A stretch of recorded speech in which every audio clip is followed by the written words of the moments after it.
Hi friends, ಇವತ್ತೇನಪ್ಪ ಅಂದ್ರೆ ಕೆಲಸ ಇವತ್ತು ಬಂದು ರೋಟ್ ಹೊಡಿಬೇಕಾಗಿತ್ತು. ಅದಕ್ಕೋಸ್ಕರ ಟ್ಯಾಕ್ಟ್ರಿ ಬರೋಕ್ಕೆ ಹೇಳಿದ್ದೆ. ಏನಕ್ಕಪ್ಪ ರೋಟ್ ಹೊಡಿಸ್ತಾ ಇರೋದು? ರಾತ್ ಪೈರು ಬಿಟ್ಟಿದ್ನಲ್ಲ, 20 ದಿನ ಆಗಿತ್ತು ಬಿಟ್ಟು ಪೈರು ಉಣ್ಬೇಕಾಗಿತ್ತು, ಟೈಮ್ ಆಗಿತ್ತು ಉಣ್ಣೋದಕ್ಕೆ. ಅದಕ್ಕೋಸ್ಕರ ರೋಟ್ರು ಬರೋಕ್ಕೆ ಹೇಳಿದ್ದೆ, ನಾನು ರೆಡಿ ಮಾಡೋಣ ಅಂದ್ಬಿಟ್ಟು. ಆ್ಯಂಡ್ ನಾವು ಬಂದು 12 ಗಂಟೆ ಅದು ಬರೋಷ್ಟೊಟ್ಟಿಗೆ.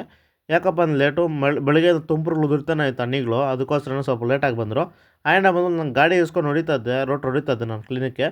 ಹೊಡಿತಾ ಇರಬೇಕಾದ್ರೆ ನಾನು 5ರಿಂದ 6 ರೌಂಡ್ ಹೊಡೆದಿದ್ದೆ. ನಾನೇನಪ್ಪ ಅಂದ್ರೆ ಗಮನಿಸಿದ್ದು, ಅವ್ರ ಪಾಯಿಂಟ್ ಮೀಟ್ರ್ ಇರುತ್ತೆ. ಏನಕ್ಕಪ್ಪ ಅಂದ್ರೆ ಪಾಯಿಂಟು ನಾವು ಇಷ್ಟು ಬೈಲಲ್ಲಿ ಎಷ್ಟು ಇದಾಗಿದೆ ಅಂತ ಅವ್ರ ಕ್ಯಾಲ್ಕುಲೇಷನ್ ಅಮೌಂಟ್ ಹಾಕೋದು ಗಾಡಿಯಲ್ಲೇ ಇರುತ್ತೆ, ಅದು ಪಾಯಿಂಟ್ ಮೀಟ್ರು.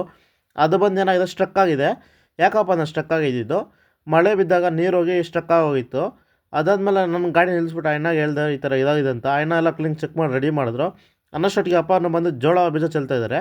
ಏನಕ್ಕಪ್ಪ ಅಂದ್ರೆ ಜೋಳ ಬೀಜ ಎಮ್ಮೆಗಳಿಗೆ ಮೇವಿರಲ್ಲ ಅಂದ್ಬಿಟ್ಟು ಚೆಲ್ತಾ ಇದ್ದೀವ್ರೆ ಬಿಸಿಲುಗಾಲದಲ್ಲಿ. ಎಲ್ಲ ಕ್ಲೀನಾಗಿ ಚೆಲ್ಲಿ ಮುಗಿಸಿದ್ವಿ ನಾವು ಜೋಳನ. ಅದಾದ್ಮೇಲೆ ಅಣ್ಣ ಕೂಡ ಎಲ್ಲ ರೆಡಿ ಮಾಡಿಬಿಟ್ಟು ಕ್ಲೀನಿಕ್ ಹೊಡ್ಯೋಕ್ಕೆ ಶುರು ಮಾಡಿದ್ರು ರೋಟ್ರನ್ನ. ಅಣ್ಣ ಬಂದು ಕ್ಲೀನಿಕ್ ಹೊಡೆದು ಮುಗಿಸೋಷ್ಟೊತ್ತಿಗೆ 2 ಗಂಟೆ ಆಗಿತ್ತು. ಎಷ್ಟು ಸಾಲಪ್ಪ ದುಡ್ದು ಒಂದೇ ಸಲ ಹೊಡೆದಿದ್ದು. ಇದು ಬಂದು ಎಷ್ಟು ಪಾಯಿಂಟ್ ಆಯ್ತಪ್ಪ ಅಂದ್ರೆ 13 ಪಾಯಿಂಟ್ ಆಗಿತ್ತು ಟೋಟಲ್ ಇವತ್ತು ಒಂದು ಸಾಲಿಗೆ. ಇದೆಲ್ಲ ಆದಮೇಲೆ ನಾನು ಬಂದು ಪೈಪ್ಗಳು ಎಳಿಬೇಕಾಗಿತ್ತು. ಎಲ್ಲ ಕ್ಲೀನಿಕ್ ಪೈಪೆಲ್ಲ ಎಳ್ದು ಲಾಸ್ಟ್ ಬಿಟ್ಟಿದ್ದೆ. ಕಲೆಕ್ಷನ್ ಏನು ಹಾಕೋಷ್ಟಿಲ್ಲ, ಯಾಕಂದ್ರೆ ಮೊನ್ನೆ ಹೂಕೋಸು ಹಾಕಿದ್ದು ಕಲೆಕ್ಷನ್ ಹಂಗೆ ಇತ್ತು, ನಾನು ತೆಗೆದಿರಲಿಲ್ಲ. ಅದೆಲ್ಲ ಹಂಗೆ ಇತ್ತು. ಅದಾದ್ಮೇಲೆ ನೀರೆಲ್ಲ ಬಿಟ್ಟು ಆಚೆಗೆ ಬಿಟ್ಬಿಟ್ಟು ಗೊತ್ತುಗಳು ಹೊಡಿಬೇಕಾಯಿತು. ಎಲ್ಲ ಕ್ಲೀನಿಕ್ ಗೊತ್ತುಗಳು ಚೆಕ್ಕೊಂಡು ಗೊತ್ತುಗಳು ಹೊಡೆದು ಗಂಟಾಕಿ ಮುಗಿಸಿದ್ದೀನಿ friends. Please like share subscribe ಮಾಡಿ ಫ್ರೆಂಡ್ಸ್.